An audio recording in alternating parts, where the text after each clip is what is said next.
우리에게 주시는 하나님의 귀한 말씀은 시편 11편입니다. 시편 11편.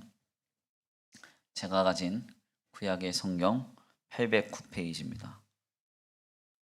구약 성경 809페이지 시편 11편입니다. 함께 다 같이 봉독해 올려드립니다. 함께 봉독합니다. 내가 여호와께 피하였거늘 너희가 내 영혼에게 새같이 내 산으로 도망하라 함은 어찌함인가. 악인이 활을 당기고 화살을 시위에 먹이며 마음이 바른 자를 어두운 데서 쏘려 하는도다. 터가 무너지면 의인이 무엇을 하랴. 여호와께서는 그의 성전에 계시고 여호와의 보좌는 하늘에 있으며 그의 눈이 인생을 통촉하시고 그의 안목이 그들을 감찰하시도다. 여호와는 의인을 감찰하시고 악인과 폭력을 좋아하는 자를 마음에 미워하시도다. 악인에게 그레물을 던지시리니 불과 유황과 태우는 바람이 그들의 잔에 소득이 되리로다. 여호와는 의로우사 의로운 일을 좋아하시나니 정직한 자는 그의 얼굴을 배우리로다. 아멘. 할렐루야. 할렐루야. 아멘. 오늘도 하나님의 예비하신 귀한 은혜가 있는 줄 믿습니다. 귀한 시간 하나님의 은혜로 새롭게 되시고 하나님의 귀한 말씀 가운데 힘을 얻고 변화받는 귀한 시간 되시길 간절히 축원합니다. 다 같이 이 시간 믿음으로 함께 선포하며 주님 앞에 고백합니다. 다 잘 되고 있습니다. 하나님이 하십니다. 시작. 다 잘 되고 있습니다. 하나님이 하십니다. 아멘. 다시 한번 믿음으로 선포합니다. 당신은 참 멋진 성도입니다. 오늘도 은혜를 받읍시다. 시작. 당신은 참 멋진 성도입니다. 오늘도 은혜를 받읍시다. 아멘. 우리가 계속해서 주일 오후 귀한 예배의 시간을 통해서 시편의 말씀 함께 나누고 있습니다. 시편 강해를 주일 오후에 감당한 지가 엊그저께 같은데 벌써 11주가 지났어요. 그래서 오늘 우리는 시편 11편의 말씀을 통하여서 인생의 어두운 그늘을 만날 때, 인생의 어두운 그늘을 만날 때라는 제목으로 하나님의 귀한 말씀을 함께 나누고자 합니다. 시편 11편의 배경을 좀 들여다보면 다윗의 시라고 우리에게 내용이 전해집니다. 이 다윗이라고 하는 사람의 삶은 사실상 하나님께 가장 귀히 들어 쓰임 받고 가장 많은 복을 받고 또 많은 하나님의 역사와 기적을 경험했던 인생이라고 생각되기가 쉽지만 사실상 그의 삶을 자세히 그리고 면밀히 들여다보면 참으로 많은 고난과 고통의 문제, 애매한 상황에 많은 어려움이 있었던 인생임을 우리가 확인할 수가 있습니다. 다윗이 어떤 사람입니까? 우리나라 나이로 치면 한 약 17살 즈음에 이 골리앗을 여호와의 이름으로 물리칩니다. 그리고 나서 그의 인생은 승승장구할 것 같은데 점차 더 좋지 않게 돼요. 사무엘이 그에게 가서 기름을 부었는데 그 기름 부어서 그는 빠르게 왕위에 오른 것이 아니라 골리앗과 전쟁을 치르고 골리앗을 죽인 뒤로 적어도 한 13년여의 시간 동안 사울의 쫓김을 당하면서 계속적으로 죽음의 공포가 그를 괴롭히고 그를 따라오는 인생을 살았습니다. 그래서 17세경에 골리앗을 죽이고 그리고 많은 사람들에게 환호를 받으면서 한 나라의 왕, 그러니까 사울 왕의 사위가 되었지만 그때부터 그의 인생은 사울의 미움을 사서 굉장히 고단한 여정으로 들어가게 되죠. 그래서 그의 나이 30살이 되어서야 그는 이렇게 왕위에 오르게 됩니다. 한 나라의 왕이 됐다는 것은 참으로 좋은 일인 것 같은데 사실 13년 동안 죽음의 공포를 이기고 그가 견디어내서 왕위에 오른 것이죠. 뿐만 아니라 더 나아가 그의 인생은 왕위에 오른 뒤에도 순탄하지 않았습니다. 밧세바의 간음으로 인해서 하나님은 그에 대한 죄책으로 여러 가지 어려움을 주었는데요. 밧세바와 낳은 그 첫 번째 아이가 세상을 떠나기도 하였고 더 나아가서 그로 인하여서 간음한 죄에 대한 죄책으로 아들의 반란과 그 자식들의 그 피바람 나는 칼싸움을 보아야 했습니다. 그의 인생은 수도 없이 많이 무너졌고 망가질 때가 많았어요. 그러한 상황 속에서 그가 했던 것은 다른 것이 아니라 오직 하나님을 붙드는 일이었습니다. 그래서 우리가 지금 하나님의 말씀으로 전하여 보고 있는 시편 150편, 즉 하나님께 감사하고 탄원하며 주님을 향한 신앙을 고백하는 이 시편의 내용 중에 거의 절반 이상을 다 다윗이 썼다고 전해지는 것이죠. 인생의 어두운 그늘을 만나고 어려운 상황에 직면할 때 성도는 무엇을 해야 하는가? 간단합니다. 그는 하나님을 붙들고 하나님을 의지하고 하나님을 신뢰해야 하는 것이죠. 아멘입니까? 인생이 어렵다고 해서 낙심한다면 그것은 성도의 모습이 아니에요. 예, 물론 속은 상합니다. 어려워요. 힘들지 말라는 이야기는 아닙니다. 힘들죠. 어렵죠. 속상합니다. 그렇지만 그 모든 상황 속에서 우리는 하나님 한 분만을 붙들고 더 주님을 의지하고 더 주님을 신뢰해야 하는 것입니다.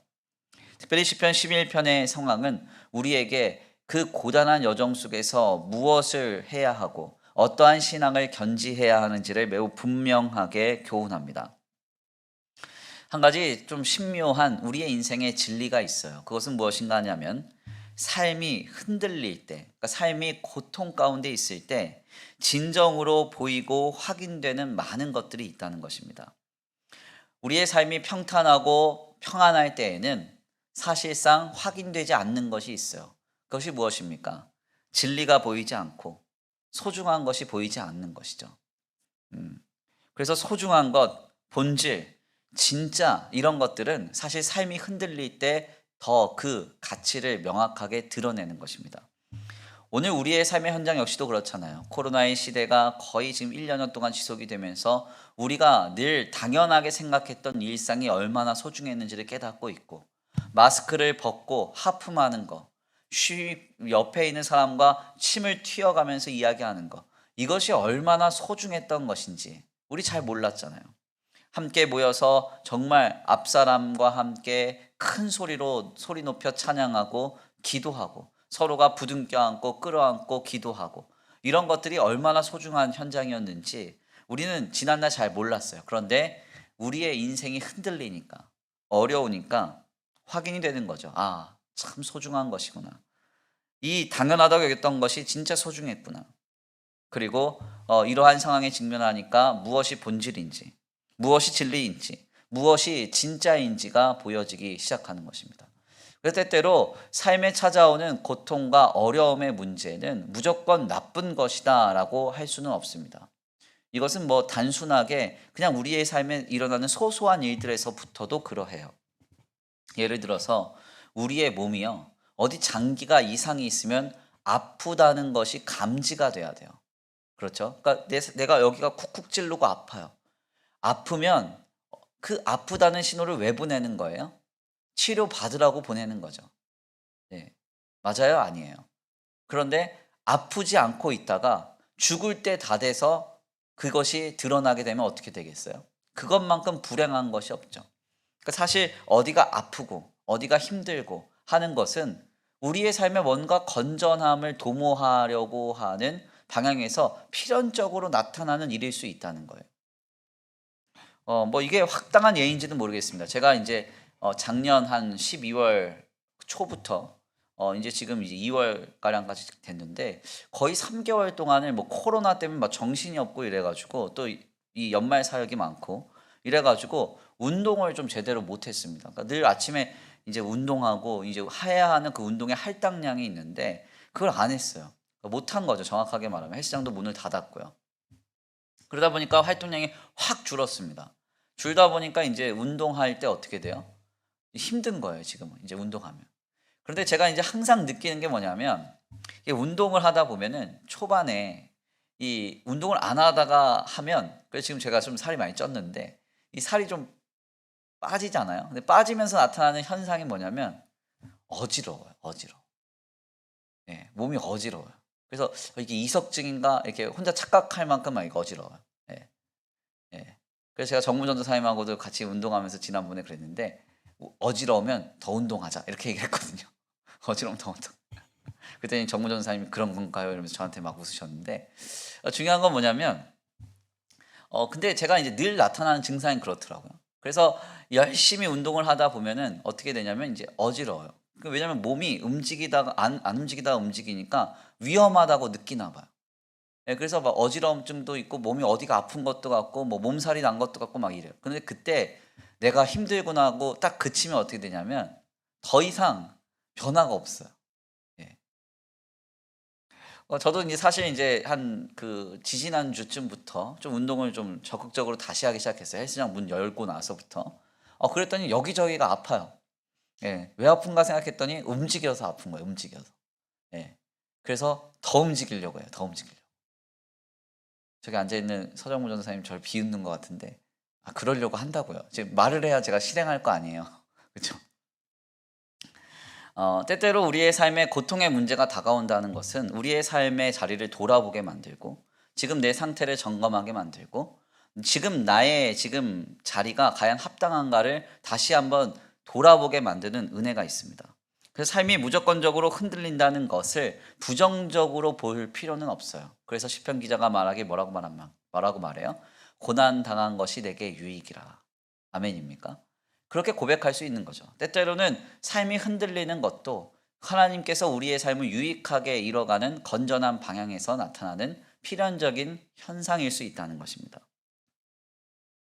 문제는 인생의 어려운 순간이 연속될 때 이것을 자꾸 인간이 해석하려고 한다는 거예요. 인생의 고단한 순간, 특별히 이 고통의 문제 혹은 공고한 날의 문제는 사실상 인간의 해석의 몫이 아닙니다. 이것은 하나님만이 아시는 것이죠.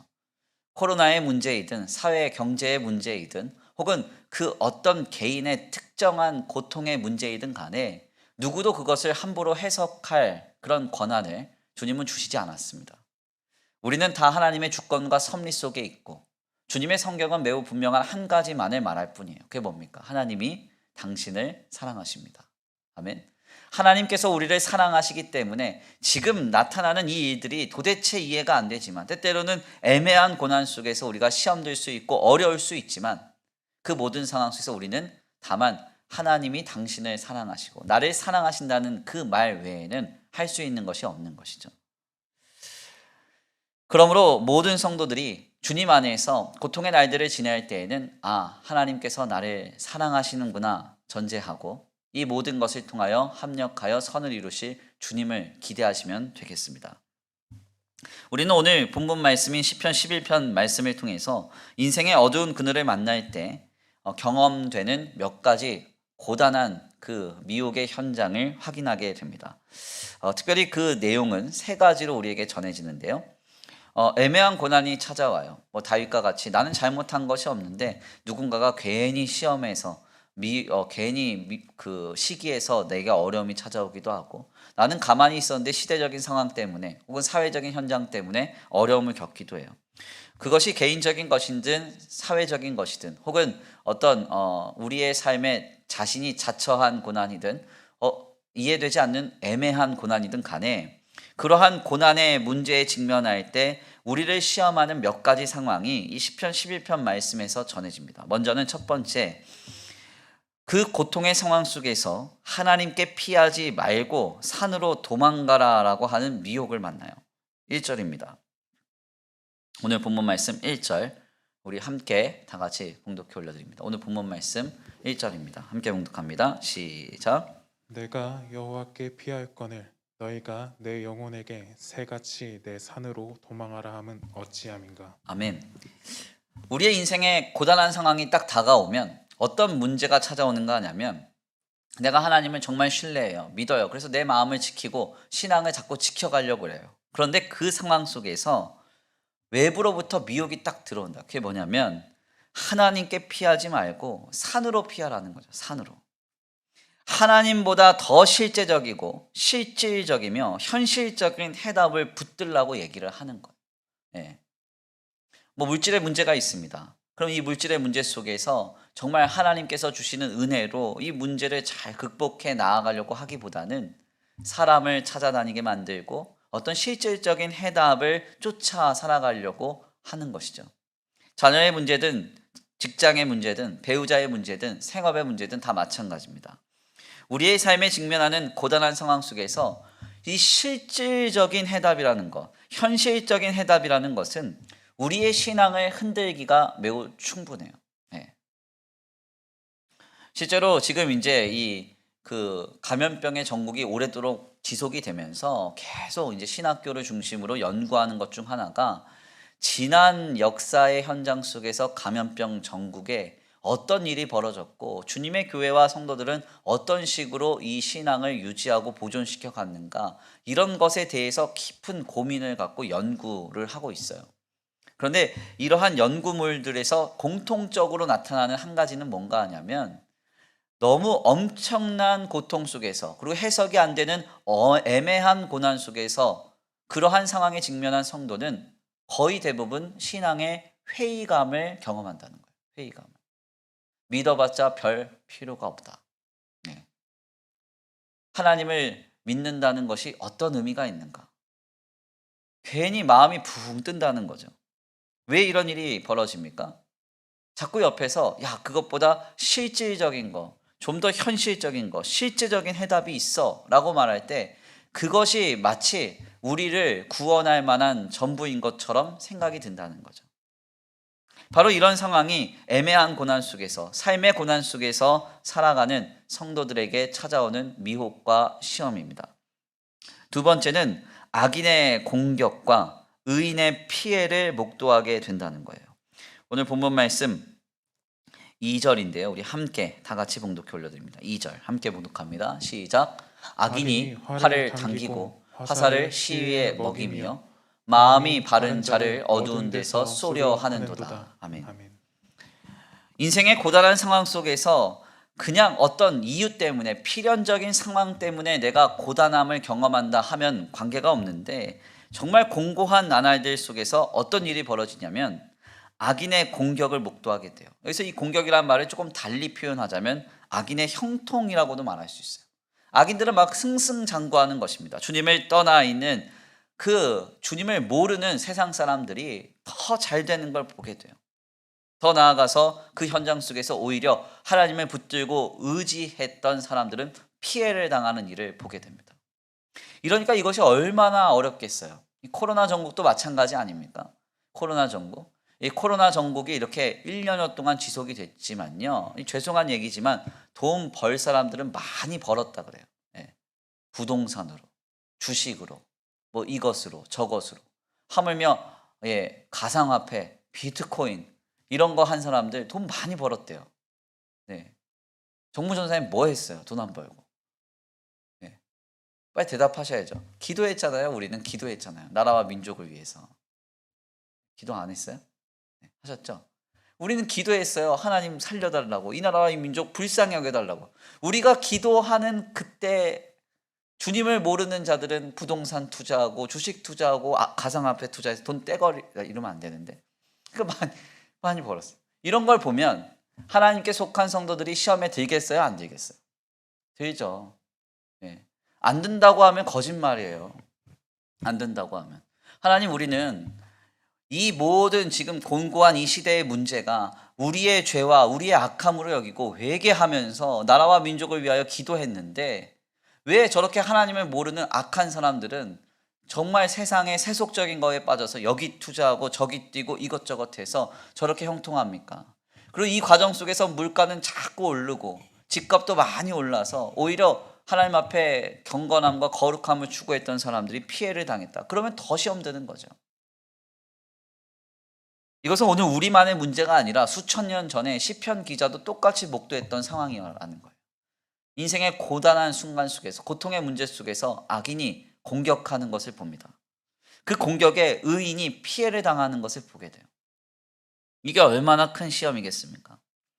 마지막으로 세 번째는요, 터가 무너져서 의인이 아무것도 하지 못하는 상황에 직면하게 돼요. 3절인데 함께 봉독해 올려드립니다. 3절 함께 봉독합니다. 시작. 터가 무너지면 의인이 무엇을 하랴. 아멘. 이 터라는 것이 무엇일까요? 터라는 것. 이 고대의 이 시대는 사실 오늘과 같이 뭔가 이 구역별 섹터가 분명하지 않기 때문에 외부로부터 침입과 외부로부터의 공격을 방어할 수 있도록 이 터를 쌓습니다. 여기는 우리의 섹터야, 이렇게 터를 쌓는 거예요. 근데 그 터가 무너져 버렸다는 거예요. 예. 믿고 있었던 게 무너진 거죠. 아, 이건 절대 나를 배신하지 않을 거야 했던 게 배신하는 거죠. 그러니까 곤고한 날들을 지낼 때에는 정말 믿고 있었던 것, 의지했던 것, 이것이 하나도 소용이 없구나, 이런 것들을 깨닫게 되는 거예요. 이런 일들이 성도가 경험하는 고난의 상황 속에서 경험된다는 겁니다. 어떠세요? 여기까지 말씀드릴 때 정말 답답하죠. 오늘 우리라면 할까요? 코로나 시대를 경험하면서 이런 미혹이 외부로부터 자꾸 오는 거예요. 막 코로나 시대를 지나면서 너무 공고해서 교회당에 와서 하나님께 예배하고 주님 붙들고 의지했는데 주변에서 자꾸 얘기해요. 야, 교회 다니는 게 무슨 소용이 있냐. 하나님 붙드는 게 무슨 소용이 있어. 야, 이거 해봐. 이거 하면 더 너 삶이 잘 돼. 너 더 부자 돼. 더 많은 걸 얻을 수 있어.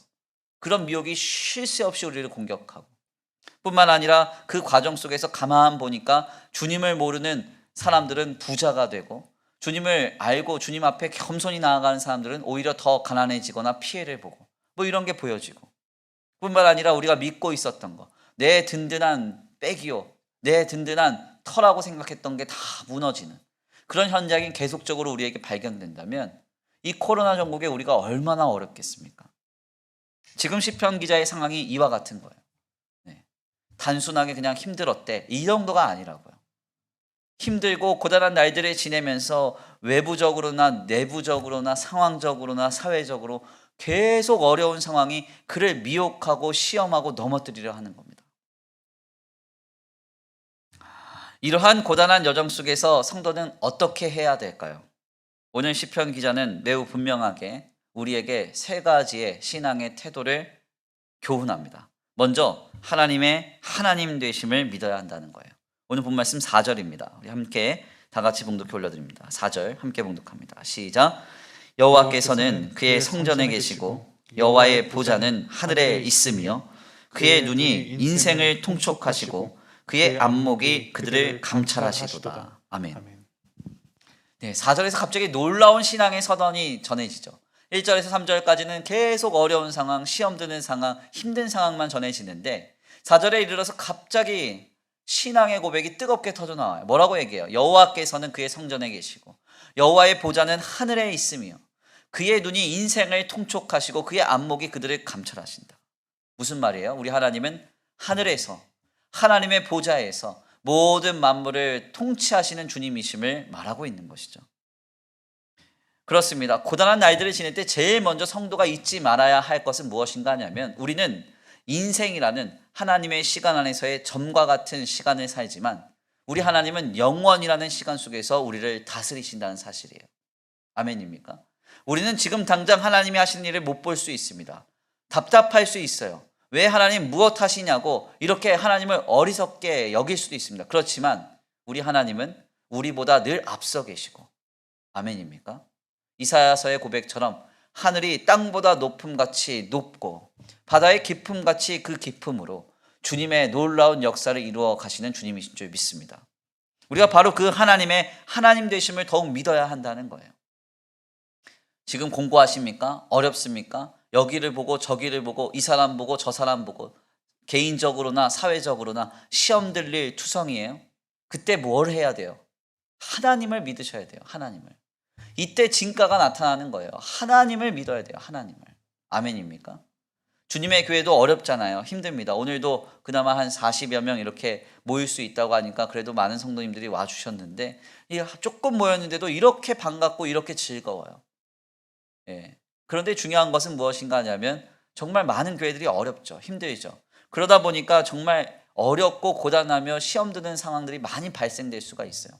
이번에 사실은 저도 새벽 강단을 통해서 한번 말씀드렸던 이야기인데 이 코로나 이슈로 인해서 뭐 각종 이 건물에 임대를 해서 월세로 지내는 개척교회들이요 정말 많이 어렵습니다. 이 개척교회들은요 사업장으로서 그 교회 그 건물에 임대를 한 게 아니기 때문에 임대차 보호법의 보호도 못 받아요.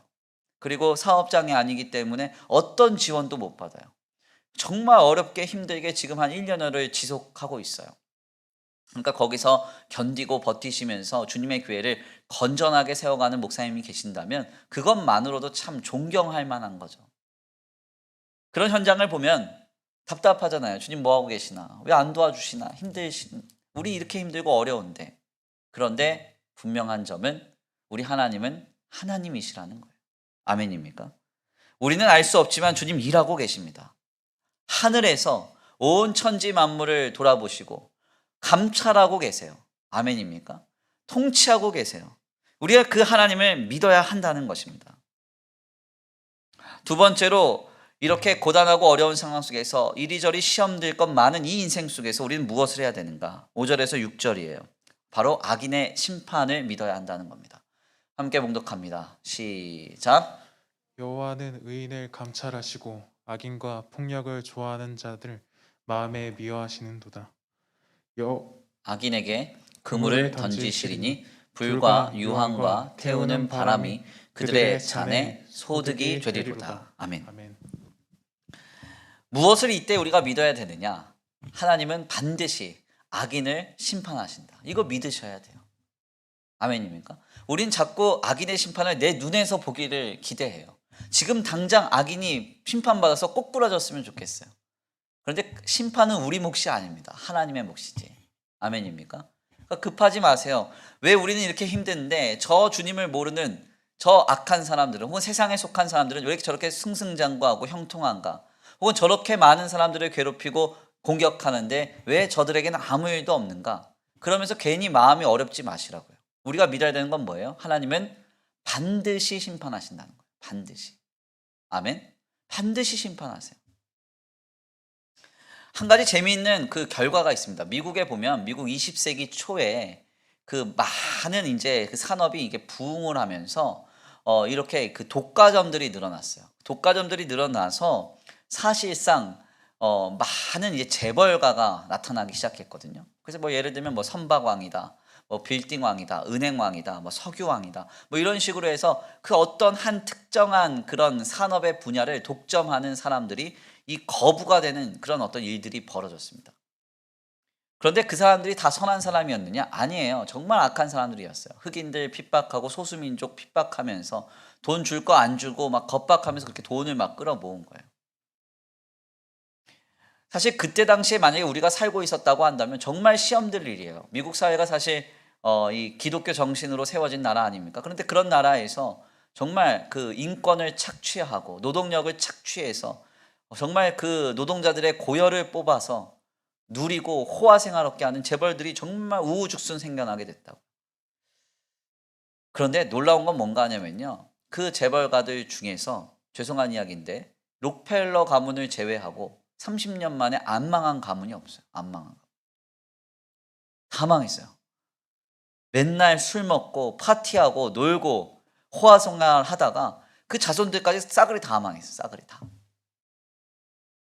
무엇을 알 수 있습니까? 그 당대에는 모른다는 거예요. 당대에는. 지금 당장 하나님께서 악인을 어떻게 심판하시는가 보려고 마음이 조급할 필요가 없다는 거죠. 공고합니까? 어렵습니까? 여기저기에서 이런저런 소리로 이런저런 상황들로 시험 듭니까? 그리고 그 악인의 형통 가운데 우리가 막 답답함을 느낍니까? 뭘 해야 돼요? 하나님의 하나님 되심을 믿고 악인의 심판하실 것을, 하나님의 악인을 심판하실 것을 믿으면 되는 거예요. 아멘. 마지막으로 이 시편 기자는 7절 말씀을 통하여서 그의 얼굴을 보라 이렇게 말합니다. 그의 얼굴을 보라. 7절이에요. 함께 봉독합니다. 시작. 여호와는 의로우사 의로운 일을 좋아하시나니 정직한 자는 그의 얼굴을 배우리로다. 아멘. 얼굴을 본다라는 이 표현은 구약 성경의 정서상 조금 익숙하지는 않습니다. 낯선 개념이에요. 하나님의 성도가 하나님의 얼굴을 실제로 볼 수 있는가? 볼 수 없습니다. 보면 죽는다고 그랬잖아요. 그래서 하나님이 하나님의 얼굴을 보길 원하는 모세에게 등을 보이셨다고 하잖아요. 하나님의 얼굴은 볼 수 있는 개념이 아닙니다. 그런데 왜 시편 기자는 하나님의 얼굴을 배우리로다 이렇게 표현했을까요? 여기에 대해서 신학자들은 이런 설명을 덧붙여요. 하나님의 은혜와 사랑을 충분히 경험하라라는 뜻이다. 이렇게 정리합니다. 하나님의 은혜와 사랑을 충분히 경험하라. 아멘입니까? 상황을 보고 우리의 삶을 들여다보고 개인적으로나 사회적으로나 어렵고 고단하며 이런저런 미혹과 유혹, 시험 드는 상황이 계속 몰려올 때 뭘 해야 돼요? 하나님의 하나님 되심을 믿고 악인의 심판하심을 믿고 그 다음에 나는 하나님의 얼굴을 보는 거죠. 하나님의 은혜와 사랑으로 나를 채우는 거예요. 아멘. 하나님의 은혜와 사랑이 나를 충만하게 덮을 때까지 기다리는 거죠. 그러면 우리는 어렵고 곤고한 나날 속에서 하나님이 하시는 일들을 보며 승리하게 될 것입니다. 귀한 말씀을 정리하겠습니다. 인생에는 필연적으로 고난이 있습니다. 왜 고난이 있는지 그 누구도 해석할 수는 없습니다. 곤고하며 어려운 날들이 없는 인생은 아무도 없어요. 누구도 해석할 수 없지만 한 가지 분명한 사실은 있습니다. 하나님이 우리를 사랑하신다는 사실이에요.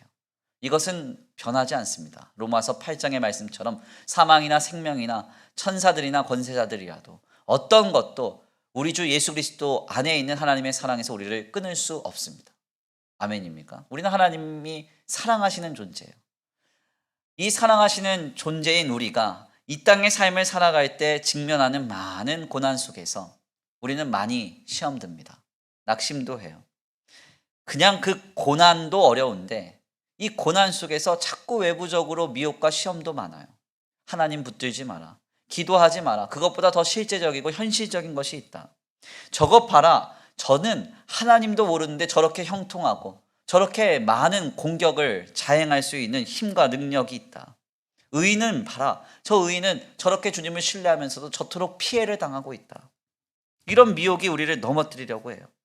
우리가 믿고 있고 의지했던 것들은 무너져서 의인이 아무것도 하지 못하는 상황에 직면하는 경우도 있어요. 이럴 때 시편 기자는 말합니다. 하나님의 하나님 되심을 믿으라고요. 아멘입니까? 그리고 그 하나님이 분명 악인을 심판하실 것임을 믿으라고 말해요. 그리고 너 자신은 주님의 얼굴을 보라고 말하고 있습니다. 주님의 은혜와 사랑으로 충분히 우리 자신을 채워가라는 거예요. 힘듭니까? 어렵습니까? 예수님을 바라보십시오. 하나님을 바라보세요. 하나님은 우리의 삶의 결국에 하나님의 하나님 되심을 나타내실 것입니다. 악인을 심판하실 것입니다. 예수 그리스도의 사랑과 은혜로 나를 채우고 나를 지키며 이 고단한 나날들을 승리할 수 있게 되기를 간절히 축원합니다. 그 놀라운 역사의 주인공 되시기를 바랍니다. 우리 이 시간 귀한 말씀 붙들고 함께 기도 올려드리겠습니다. 찬양으로 결단하시겠는데요. 깊어진 삶을 주께 주님 앞에 고백하며 나아갑니다. 찬양의 가사를 생각하시면서 우리 하나님 앞에 잠잠히 고백해 보겠습니다.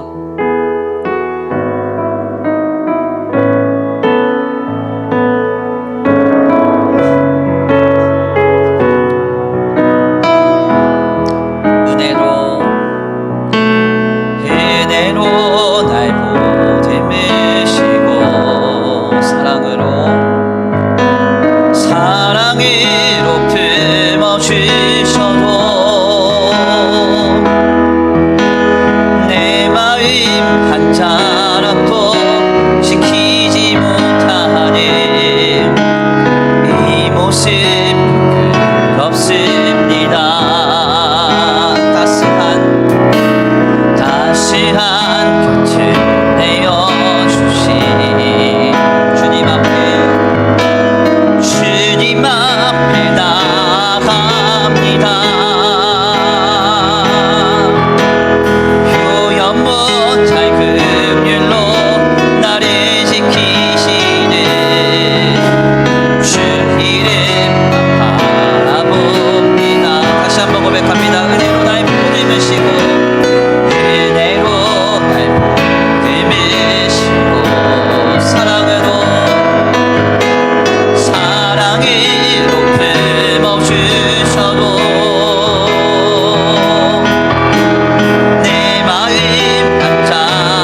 삶을 주님께 드리네. 아멘. 우리 이 시간 함께 기도하기 원합니다. 하나님, 그렇습니다.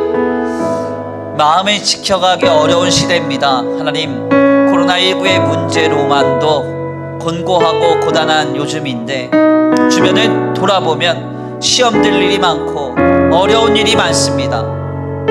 악인의 형통과 의인의 고통을 볼 때 마음이 곤고합니다. 우리가 믿고 의지하고 있던 터가 무너질 때 우리 너무 어렵습니다.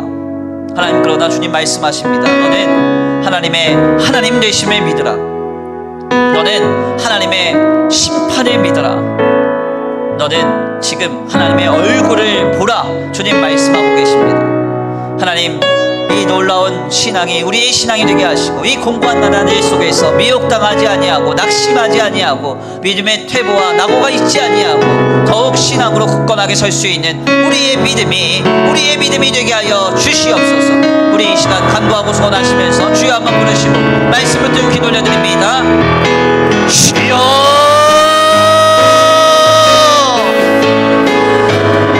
사랑과 은혜가 많으신 하나님 감사합니다. 이 시간 주님 앞에 머리 숙여 기도합니다. 간구하며 소원합니다. 하나님, 여기를 보아도 마음이 어렵고 저기를 보아도 공고하며 해석되지 않는 애매한 고난과 고통의 문제가 산재한 우리의 인생의 여정 속에서 하나님께서 하실 일을 기대합니다. 하나님께서 하실 일을 기대합니다. 하나님의 하나님 되심을 보여주옵소서. 악인의 형통을 바라보며 마음이 어렵지만 주님이 반드시 심판하실 줄 믿습니다.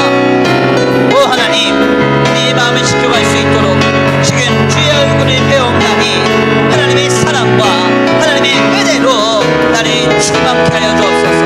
나를 충만케 하여 주옵소서. 나를 충만케 하여 주옵소서. 아버지 주여, 이 공고한 나라들을 지내며 우리의 믿음이 퇴보되지 아니하고 우리의 믿음이 물러서지 아니하고 우리의 믿음이 아버지 넘어지지 아니하고 낙심하지 아니하고 오직 하나님께 붙들림과 되어 주님만을 붙들고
하나님 감사합니다. 오늘 귀한 자리로 인도하여 주셔서 감사합니다.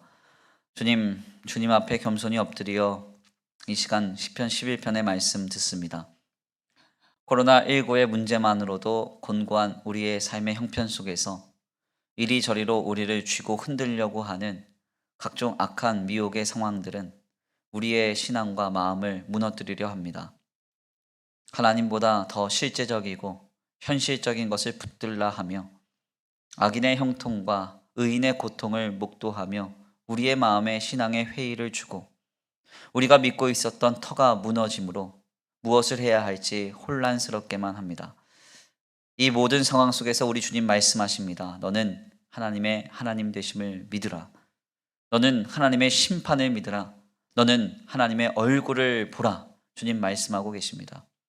지금 우리가 다시 한번 신앙으로 결단하오니 아버지 공고한 나날들 속에서 아버지 주님의 얼굴을 바라볼 때 우리에게 공급되는 하나님의 은혜와 사랑으로 인하여 하나님의 하나님 되심을 믿고 바라면서 주께서 반드시 심판하실 것을 믿고 바라면서 믿음으로 더욱 뜨겁게 견고하게 설 수 있는 우리의 신앙이 되도록 주님 붙들어 역사하여 주시옵소서.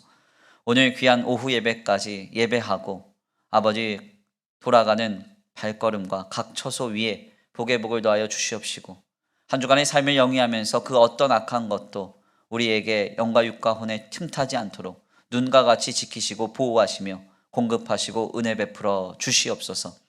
이 시간 하나님 앞에 귀한 예물 올려드립니다. 이 예물이 쓰여지는 곳곳마다 영혼과 생명이 살아나게 하시고 아버지 주님 안에서 주님의 나라와 주의 복음을 위하여 가장 먼저 쓰임받는 거룩한 예물 되게 하여 주시옵소서.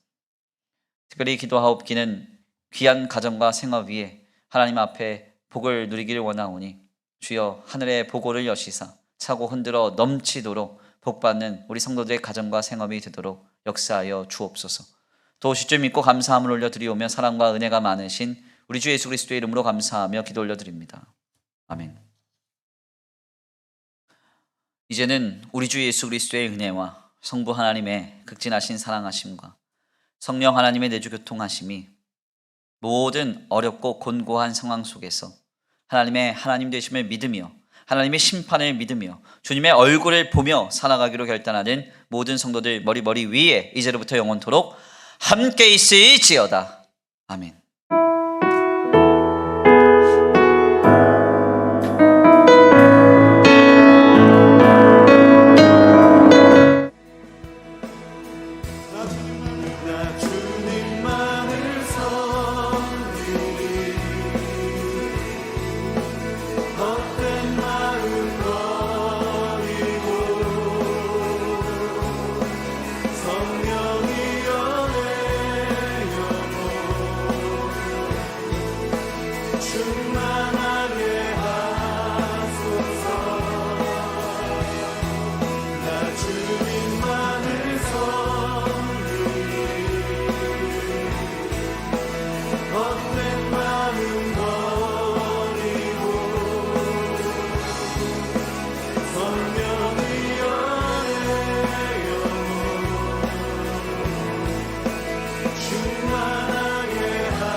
내